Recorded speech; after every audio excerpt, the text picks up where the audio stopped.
This program has been paid for by Strather Academy, creating developers within our communities.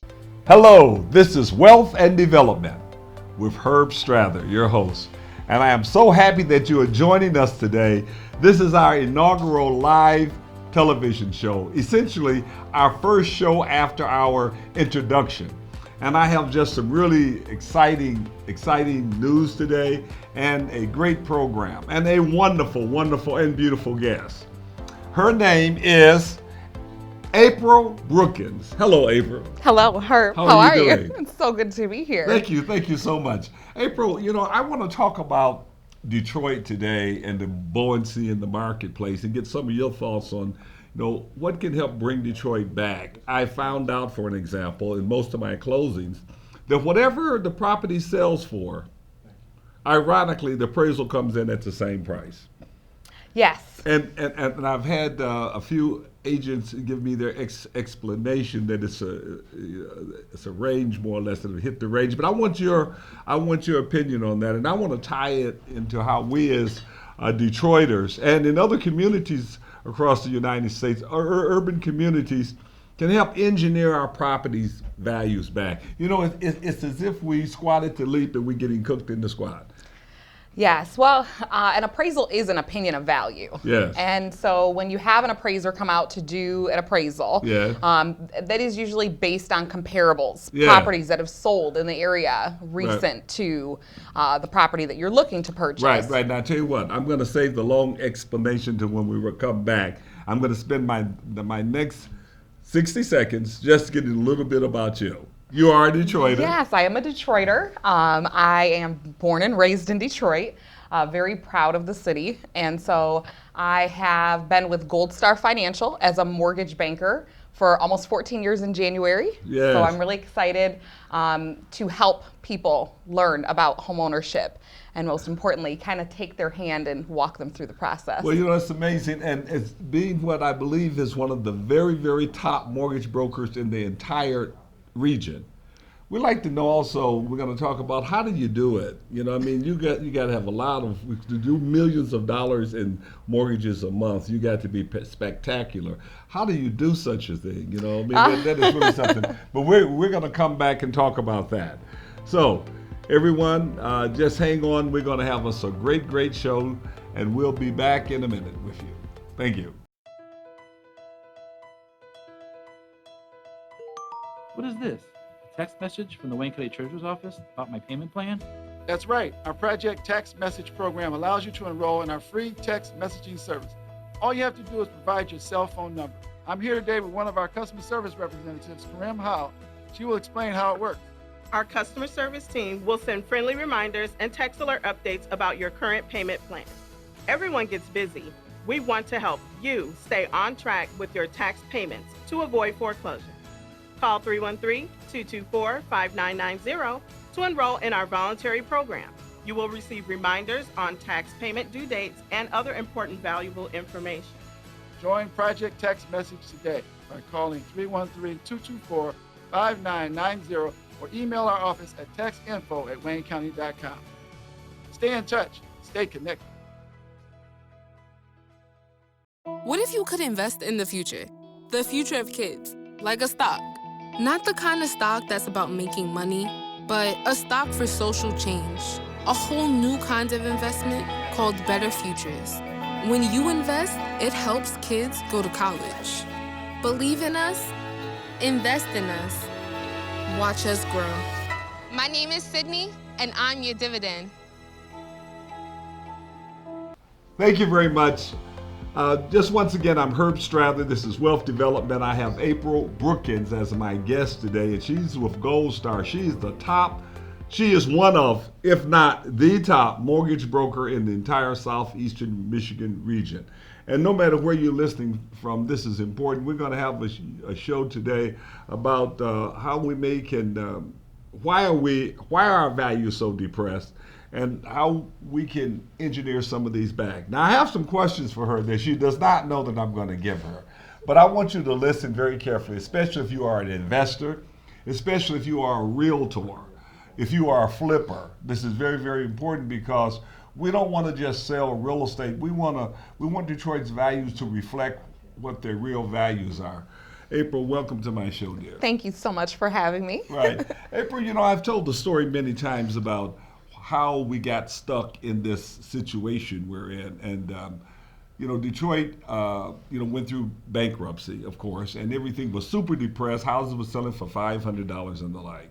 And the Obama administration cut a deal that bankers got 97% reimbursed for any losses they've had through short sales or through foreclosures, and in return, they cannot go after the homeowners. So that gave bankers an incentive just to make sure they get rid of the property at any price. So we enjoyed for the first 2 or 3 years properties selling for $500 and $1,000 at the sheriff's sales, no matter what the value was. I bought several homes for $100, for $1. There was brick homes. I bought one for $100 that I recently sold for $60,000, for an example. So it was evident that the banks didn't care, because if they kept those properties, they would have to sell them. They have all kind of costs and everything, and they couldn't get their equity back for maybe 4 or 5 or 6 months. So they wanted to sell them because they can get their equity back immediately. Well, this created a huge depression on values.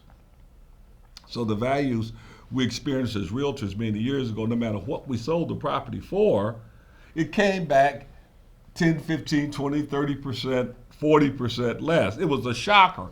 And real estate agents, you know what I'm talking about. We could not get appraised values many years ago. Then all of a sudden, millenniums came in. And they came in, like especially in Chicago and Boston area, which the city, by the way, had 28 houses that they invested over $300,000 in. $3 million in, which was a tremendous amount of money they invested. And they were not able to get values other than $85,000, $90,000. Everybody was just shocked. How is it that that's the only value we could get and put in these houses? And they were completely upgraded. Millenniums came in, started paying a certain price. They said, "You only want 85 for this?" They'll buy it, they'll compete, they paid cash, and the appraisers responded to the millennium. So in certain areas, downtown Jefferson, Woodward Corridor, the prices have skyrocketed. They went up 1,000%. That is correct. 48201 had a poverty rate of 48.93% in 2013. And today, 2019, it's the number one appreciating zip code in the entire United States. So this has created great buoyancy in the marketplace. Now, from your experience, do you see a lot of variation in the price now, or do you see a steady upward tick in Detroit? Specifically, I kind of want to talk about Detroit more so than the suburbs, because the application of the 97% money back was applicable to Detroit. Yes, and I think that we're definitely seeing an upward trend of values. Property values are coming back. It's slowly coming back, but it is surely coming back. So those that had the opportunity to purchase homes that were, priced so low many years ago, they now have equity in those properties, which is great. And they're now comparables for the homes that are being purchased for a buyer that is looking to qualify with a mortgage versus being a cash buyer. Right. I see. So are you getting very many appraisals that are coming back less than the purchase price? We're pretty much getting them right at purchase price. Most of the properties are coming back. Like you said, I think there's like a range that's being used by the appraisers. But again, an appraisal is an opinion of value. They have to have the comparable information to support the value. But when you're looking at a spread of just a couple $1,000s, sometimes that could make or break a transaction. We really want to see the properties coming in based on what they're valued at. And that's a loose word, because the value of a home is really what you're willing to pay for it. In other words, it's what an arm's length party is willing to pay. Correct. All right. So my theory, and this is kind of the centerpiece of my pitch to all of my listeners out here and to everyone that's involved in redeveloping Detroit and community involvement, is that we should include in the purchase price the real cost of the home, including all acceptable seller costs. For example, if you bought a house for $50,000, for an example, and you're going to spend $8,000 in improvements, and why not make it $58,000 and tell the homeowner, the seller, to be responsible for the repairs and improvements. I like to use that word because repairs are very, very specific. Improvements give you a little bit leeway, and if the value come in, then bingo. In other words, it's my theory that if you wrote the purchase agreement up for 50 grand, the house will come in for 50. And if you wrote the purchase agreement up for 60,000, the house will come in for 60.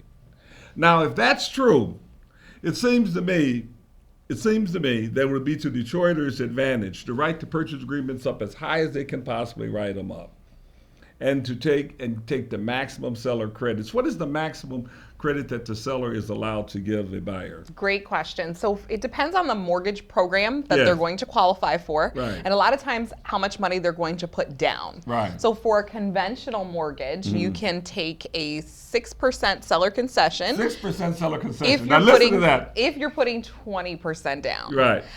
For most standard conventional products, you're Right. limited to 3%. But FHA will let you take the full 6% seller concession. Okay. It's great. Well, that's great. You know what? Now, I got some more questions, and you have now generated great activity.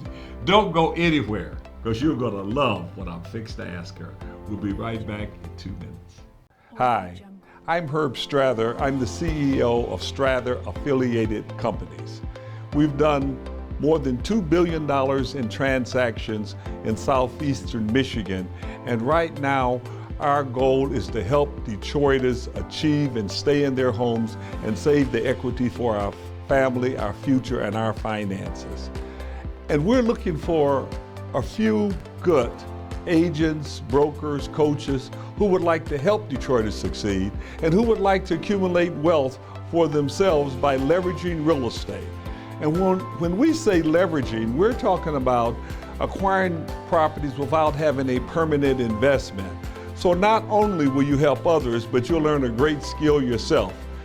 Just look below at some of the things that you would learn. For an example, I made a few notes on them here. You could leverage properties through working with Detroit Home Mortgage Program, through NACA, through the PACE program, bargain gift sales using Internal Revenue Code 170, structured purchase agreements using regular MLS purchase agreements and HUD ones, and put no cash into a transaction.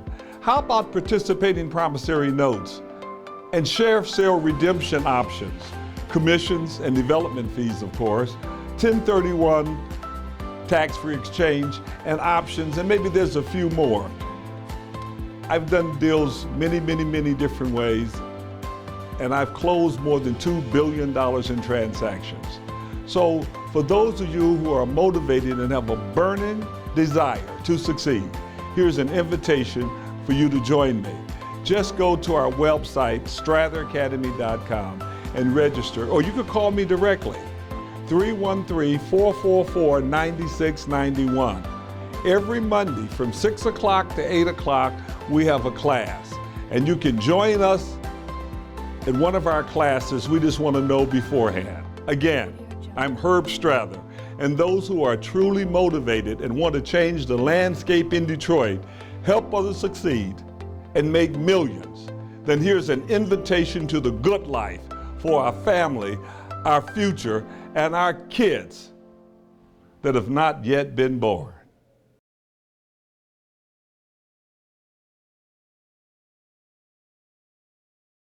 Welcome back to Wealth and Development with Herb Strather and my guest, April Brookins. April, we left off with seller concessions, and I want to dive a little bit into the seller concessions. I believe that we should structure purchase agreements with the highest possible price, and whatever allowable seller concessions and the like, include them all, and their repairs, include everything in there, so that we can stabilize prices. Because we have such a tremendous negative downward pressure from the banks selling off, and they're not finished selling. That is correct. In other words, I was thinking that when Trump came in, this administration, that they would change the Obama policies and get rid of it. But it seemingly didn't happen. The banks are still selling, but not as tough, not as low. It seemingly there's some pressure to, raise those prices gently. But HUD, for example, it leads with very cheap prices. They'll sell something for 25% of the value. Even That is right now, correct. they're just rolling out and say, look at this price that HUD is asking. You got to say, well, why would you ask such a low price? So now you may not be able to structure this entirely with HUD like this, but with a seller, and this is an educational opportunity for everybody. So let's go through the purchase agreement. Sure. So what's included in the 6%? So the 6% is usually the buyer's prepaids, Prepaids. Prepaids or taxes and insurance. Insurance. Closing costs, which we'll call like title and appraisal fees. Right. Any loan origination or discount points. Right. And then, so buyer's prepaids, closing costs, and tax proration. And tax prorations. Okay. Now, did you hear what she said? She said included in the 6% are prepaids, which is property taxes and insurance, prorations, which is property tax but not insurance, and other mortgage closing costs. Now, of those amounts, the taxes are pretty significant. When you say that's the biggest? That's the biggest portion of the cost usually, because you're paying the tax bill in some cases in full. Yes. Depending on the time in which you're closing, what time of Right. the year. And then you're also prorating those taxes back that the seller has already paid. All right. Now, this is very important for you to understand. In some cases, you can only get 3% prorations too, right? Seller concession, yes, in some Seller cases. concessions 3%. So that might limit to some extent if all of your cost is going to be covered with just 3%. That is correct. That is correct. Now, here's the question that I'm going to ask you. You ready for this one here? Yes. She doesn't know what I'm fixed to ask her, but here's the question, April.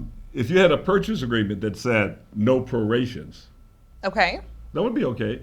When it just said, this taxes shall be paid by the seller but not prorated. That is a perfect opportunity for the buyer. That's a perfect opportunity for the buyer. It will not be included in the seller concessions, That right? is correct. Did you hear that? Realtors, I want you to make sure you heard what we just said. Because I think that 90% of all the realtors and people that I've talked to, investors and buyers and sellers, do not really realize this. If you're buying a house, let's just say you're buying a house and you're paying $100,000 for that house. You could very well increase the price to $106,000, and you can finance your closing costs. You can finance your closing costs, your taxes, your prepaids, and all of your mortgage and closing costs. Now, April said that some of these seller credits are limited to 3%. Well, I can tell you right now, on a $100,000 house, it's going to be more than 3%. So what you can simply do is put in the purchase agreement no prorations. And you may still have to give the seller the $105,000 or $106,000 to cover what those prorations would otherwise be. And it depends very much so on when you do the prorations, right? Correct. What day you would be closing on. What day you be closing on, because right now it's 50-50. It's half of the year left for city taxes. This is probably the best time of the year to purchase because the winter bill was just paid in December. Right. And the summer bill won't be due again until July. But tell me, what month do you think is the very best possible month to close in terms of the proration? There's one month that beats all other months. I just think that any month after a tax bill, because prior to a tax Right. bill, they're going to be collecting a projected amount because we don't know in some cases how much that bill will be. Right. Now, did you hear what she said? And I agree with her 100%, that the very best time for the prorations is after a tax bill had been recently paid. For example, if you had a closing that closed June the 25th and you had no prorations, it would be meaningless. It would only be 5 days on the city taxes. Now, on the county tax, that's due December the 1st, but the county tax, remember, is only 15% of the tax bill. So that would be the worst time to close in June, especially the last few days in June. Whereas if you close July the 2nd, There's a July tax bill that's come out. it came out on the 1st. Yeah. And in most cases, the buyer would then be the one to pay that bill. Right. But if the purchase agreement said, the seller shall pay the taxes, she shall pay all current and delinquent taxes, and there should be no prorations, that is not going to count against your seller credit allowance. In some cases, that allowance is only 3%. And in some cases, that's 6%. Where it's 3%, here you can get the biggest portion of your closing, all included in the sales price. Here's what I'm suggesting to my listeners. And I'm going to bring you back something that April definitely haven't heard of it. She may be reluctant to answer this question, so I want to tell you now. And I want you to listen to it very, very carefully. In terms of opportunities to maximize your purchase, to minimize your value, to minimize your out-of-pocket cash. I mean, absolutely minimize your out-of-pocket cash, and to get the house that you want with all the improvements included and the right number. So there you go. Thank you very much. Just hang on tight. We'll be right back. Call all your friends. Tell them Herb Strather Wealthy Development is live and is off the hook. What is this? A text message from the Wayne County Treasurer's Office about my payment plan? That's right. Our Project Text Message program allows you to enroll in our free text messaging service. All you have to do is provide your cell phone number. I'm here today with one of our customer service representatives, Karim Howe. She will explain how it works. Our customer service team will send friendly reminders and text alert updates about your current payment plan. Everyone gets busy.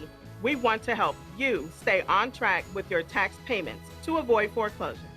Call 313-224-5990 to enroll in our voluntary program. You will receive reminders on tax payment due dates and other important valuable information. Join Project Text Message today by calling 313-224-5990 or email our office at textinfo@waynecounty.com. Stay in touch. Stay connected. When I was in high school, I was physically at school, but my mind wasn't at school. I had problems at home, and that's hard when you feel like you're doing it alone. That's when I met an artist, my mom, as I'll call her. She started helping me a little bit, like, Nia, I don't know what you're doing with your life, but your future is more important. She's my strength. Just being a support for those hard days and those hard nights, not giving up on me. Thank you to my mama. I wouldn't have did this if it wasn't for her. Today is for my mama and everybody who had my back. It takes a village to help somebody get their diploma. Some people would think, well, maybe it's really not that big of a deal, but it really is. It changes your whole life.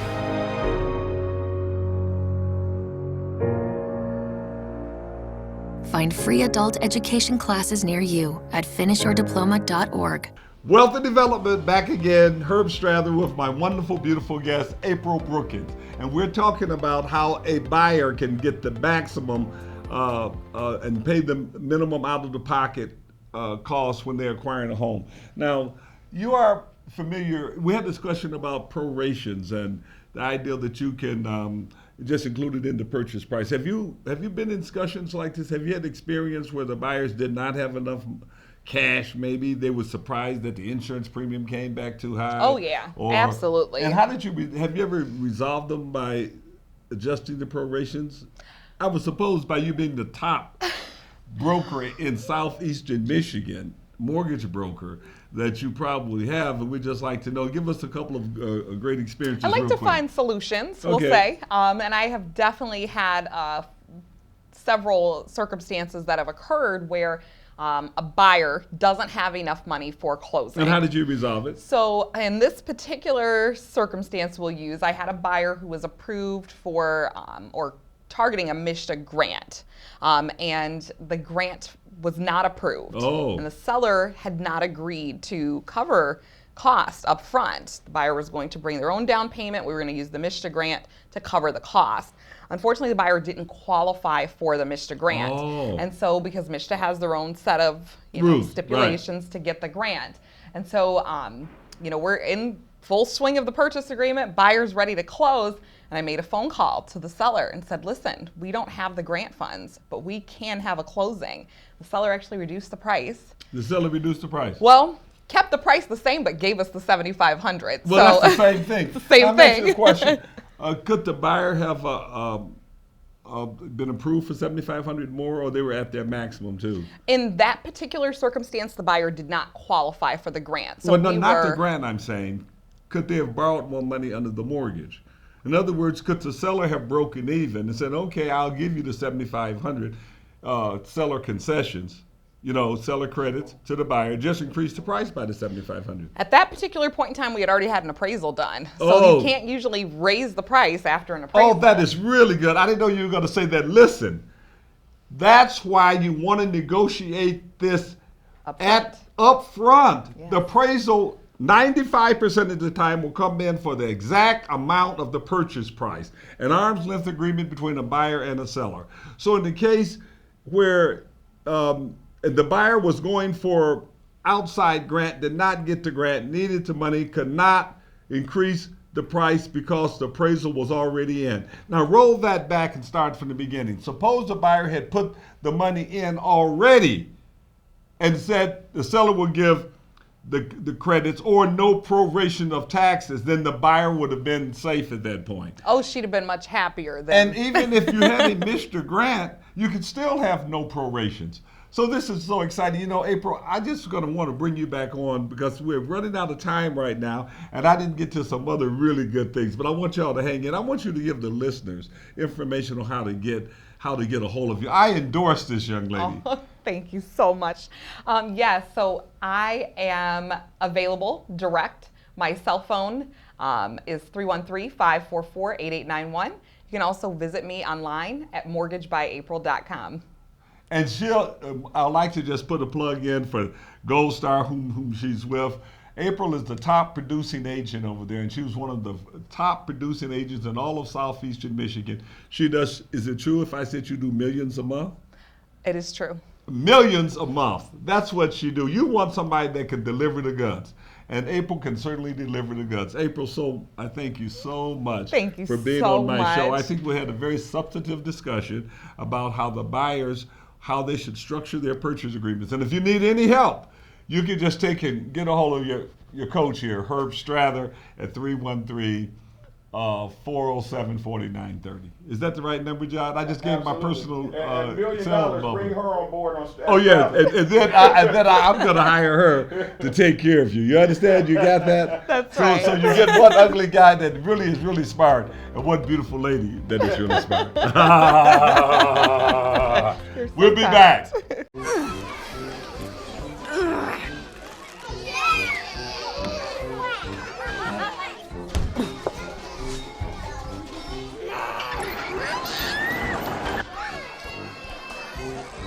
If you love them enough to crawl into a play place to get them to come down, then surely you'll check nhtsa.gov/the right seat to make sure they're in the right car seat. Thank you very much. We're just wrapping up. We was very pleased to have April on our inaugural live television show where we talked about how you can take and best leverage your property to minimize your down payment and get what you need. Now, it's not only just seller prorations and credits, but remember repairs, you should also include those. April, we thank you so much for coming on the show. And we'd like to bring you back so we can dive a lot more into maybe structuring the purchase agreement to maximize the values in the community while at the same time not overpaying.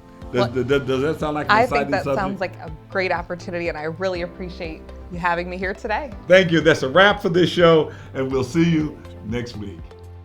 This program has been paid for by Strather Academy, creating developers within our communities.